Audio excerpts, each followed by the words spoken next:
Kesepakatan Dewan dan Disdik Provinsi Bali untuk menambah rombongan belajar di setiap SMA SMK dengan membuka PPDB tahap kedua berpengaruh terhadap penerimaan siswa baru yang sudah dilaksanakan di sekolah swasta.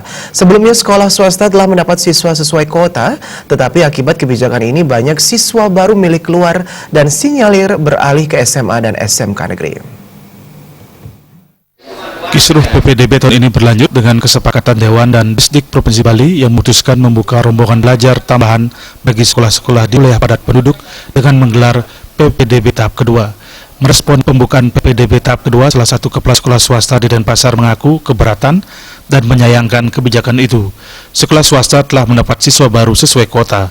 Namun akibat pembukaan PPDB tahap kedua, cukup banyak siswa baru memilih keluar dan disinyalir memilih masuk sekolah negeri.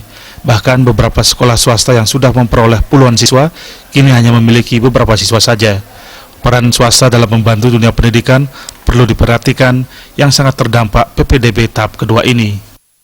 Persentasenya mungkin kalau dari jumlah 432 itu tentunya hampir mungkin 50 orang lebih mungkin yang pindah ke negeri ya. Karena di negeri itu untuk gelombang keduanya semua diterima karena dia akan disalurkan untuk sekolah negeri.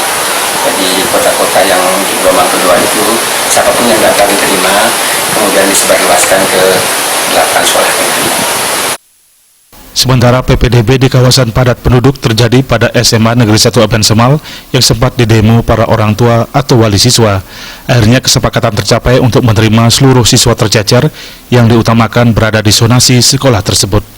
Sambil menunggu rencana pembangunan SMA negeri baru di Kecamatan Aben Semal, anggota Komisi 4 DPRD Badung, Inyoman Sentano menyatakan sementara waktu pemberdayaan SMA swasta perlu dilakukan.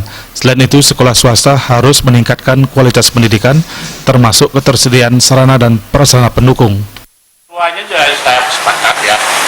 Jadi yang pertama bahwa kita dari Badung sudah teriak dari dulu sebelum sekolah ini diambil alih oleh provinsi. Kita perlu adanya penambahan sekolah SMP maupun SMA lagi satu di Kecamatan Aben Semal. Nah, kalau hal ini memang menjadi sebuah kebutuhan yang darurat, ya kebutuhan yang darurat yang harus pemerintah ambil seperti kegaduhan yang terjadi sekarang ini, setiap tahun seperti ini, saya sangat berharap bahwa pemerintah itu memberikan perhatian kepada swasta, mencari payung hukumnya seperti apa. Kita ikut memberikan injeksi kepada swasta, sekolah swasta, sehingga peran mereka untuk mengabdi kepada dunia pendidikan bisa tumbuh. Kedepan sistem PPDB tahun ini dievaluasi sehingga kekisruhan PPDB tidak terulang kembali tahun depan.